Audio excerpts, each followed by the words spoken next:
Good morning. Welcome to Wake Up with the Early Nerd Live. I'm your host, Steve, the Early Nerd. And as always, I'm talking quietly because if we wake up Mrs. Early Nerd, then we're all in trouble. Today is a sad day in Hollywood, at least in my opinion.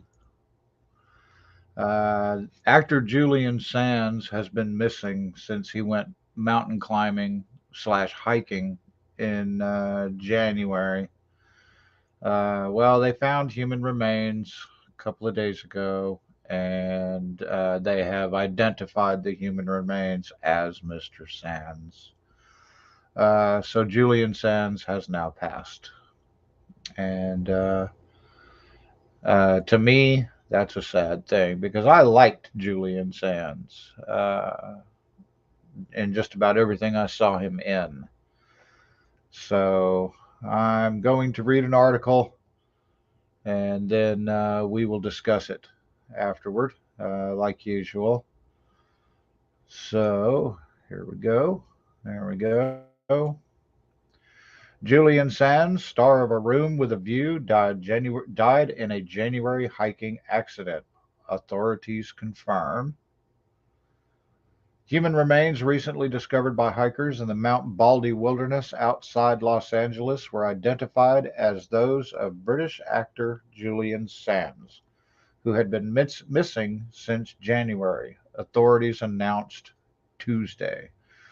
On Saturday morning, civilian hikers contacted the Fontana Sheriff Station after they found the remains, which were then taken to the San Bernardino County coroner for identification.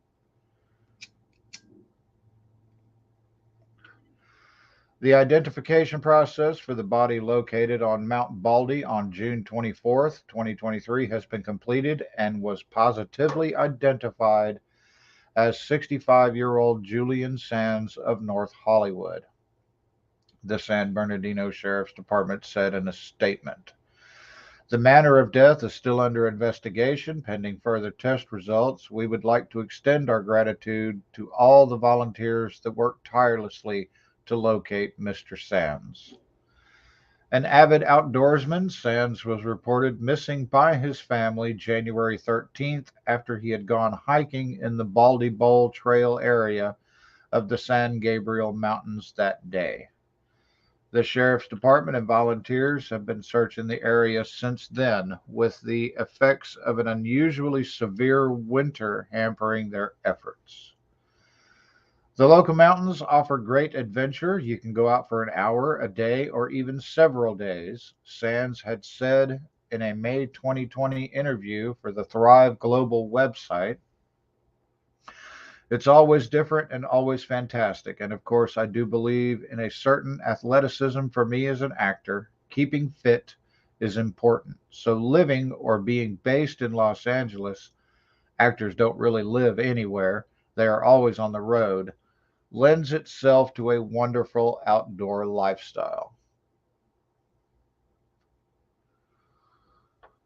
In two of his most memorable roles, Sands wooed Helena Bonham Carter's character in the acclaimed Merchant Ivory drama A Room with a View in 1985, and starred as a son of Satan in a pair of Warlock movies.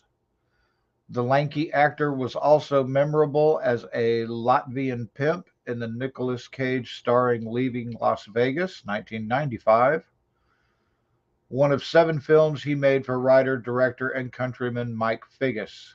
The others were the Browning version, 1994, One Night Stand, 1997, The Loss of Sexual Innocence, 1999, The Innovative Time Code, 2000, Hotel, 2001, and Suspension of Disbelief in 2012.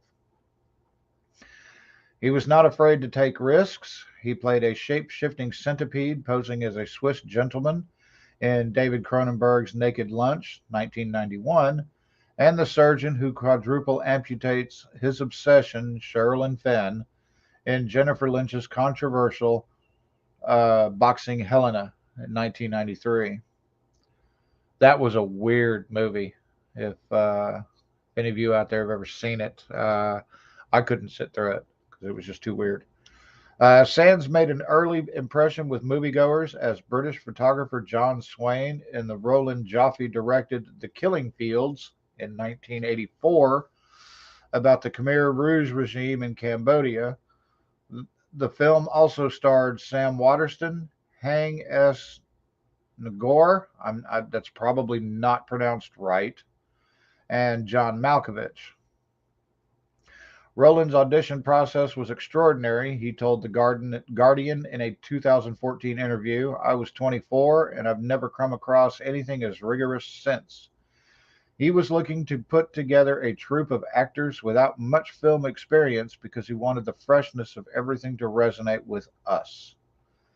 The Killing Fields was nominated for an Oscar for Best Picture, and 2 years later, so was A Room with a View. In the romantic period piece, Sands was at his dashing best as the free-spirited George Emerson, who ultimately wins the love of Bonham Carter's Lucy Honeychurch over the bookish Cecil Vyse, Daniel Day-Lewis, in the year 1907.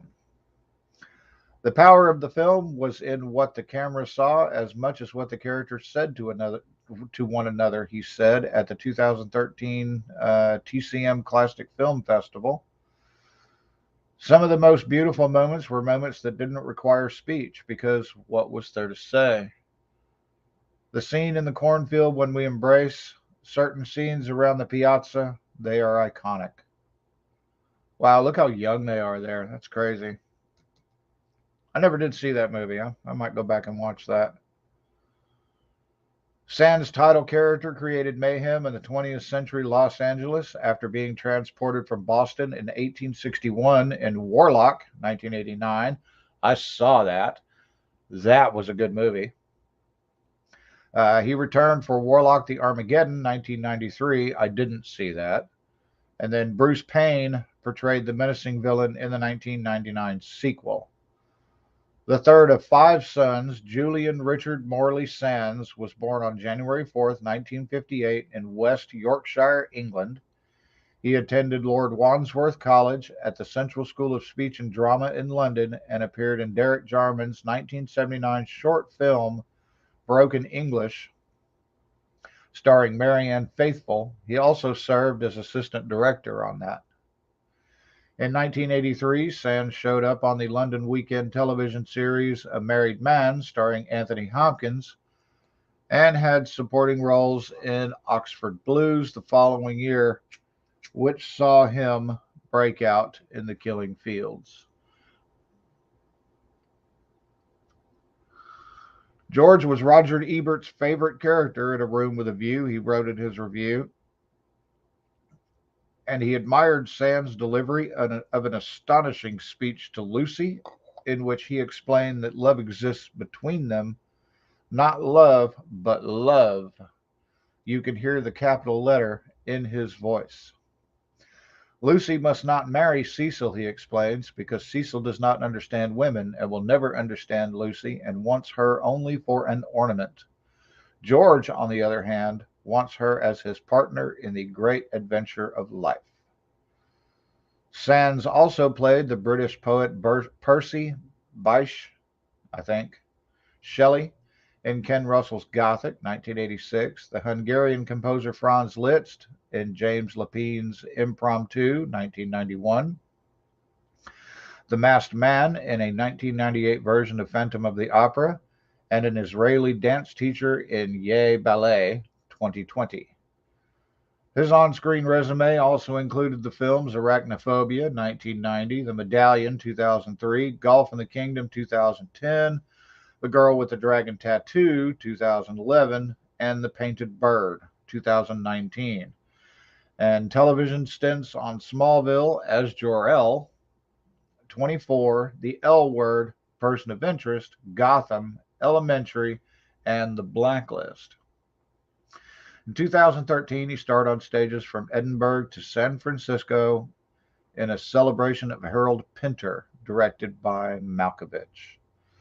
Survivors include his wife, writer Evgenia Sitkowitz, whom he married in 1990, and his 3 children, Henry, Natalia, and Imogen. A day before his remains were discovered, his family released their first statement since the search began, expressing their gratitude to those who have worked tirelessly to find them. We continue to hold Julian in our hearts with bright memories of him as a wonderful father, husband, explorer, lover of the natural world and the arts, as an original and collaborative performer. In his Thrive Global interview, Sands described the feeling he got from hiking. It's about supplication and sacrifice and humility. When you go to these mountains, he said, it's not so much a celebration of oneself, but the eradication of one's self consciousness. And so on these walks, you lose yourself. You become a vessel of energy and harmony, and hopefully with your environment. Now, turn that off. Now, uh, I've seen, quite a few things, quite a few of that list. Um, and I always thought that Julian Sands was a fantastic actor. I always liked every performance I ever saw of his. Um, my first introduction to Julian Sands was Warlock, which was a great movie. If you've never seen it, watch it. It's really really good. It's uh, it's about a warlock, a male witch that I can't remember exactly how it happens, but he basically comes from the past and gets transported to the future, and there's a witch hunter or a warlock hunter, I can't remember, from the past, who also gets transported, who's basically chasing him down, and that's what the movie's about. Um, if I were y'all, I'd check it out because it was really good. I enjoyed it. Rest in peace, Mr. Sands. We salute you here at the Early Nerd. We send thoughts and prayers to his family, and we hope that they are able to get through this difficult time. Um, no, brain fart there for a second. My bad, y'all. I'm sorry. So, with that being said, I think that's about it for today. Um, just to remember, whether you're going to work on this fine Wednesday morning or going anywhere else, be safe, be careful out there, and always remember, Early Nerd loves y'all. We'll talk to y'all soon. Bye bye now.